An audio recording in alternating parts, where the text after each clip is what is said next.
नमस्कार मित्रांनो, आज आपण भेटणार आहोत एक अशा मराठी उद्योजकाला ज्याने अतिशय बिकट परिस्थितीमधनं छोटीशी हातगाडी ते 4 क्लॉथिंग शॉप असा आपला व्यवसाय उभारला. तर चला भेटू.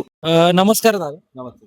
काय नाव दादा तुमचं? दीपक दुबे. दादा इथे तुमचे किती शॉप आहे? आपले 3 शॉप. 3 शॉप. दादा मी असं ऐकलंय तुम्ही खूप मिडल क्लासपासून सुरुवात केली या व्यवसायाला आणि आज या स्टेजला आहे. तुम्ही काय सांगाल तुमच्या स्ट्रगल बद्दल? मी शालिमारला हातगाडी लावायचो. नेपाळी पूर्वी बसायचे ना, तिथं हातगाडी लावायचो. त्याच्यानंतर मग रस्त्याला लावायला लागलो, भिंतीला, आणि तिथून मग हा प्रवास सुरू झाला. मग आता इथे तुम्हाला या पडत्या काळामध्ये कोणी सपोर्ट पण केला असेल आणि कोणी विरोध पण केला असेल. विरोध करणारे तर भरपूर होते, पण सपोर्ट करणारे आमचे राजाभाऊ बागुल म्हणून नगरसेवक होते. त्यांच्यामुळे मी आज या स्टेटपर्यंत आलेलो.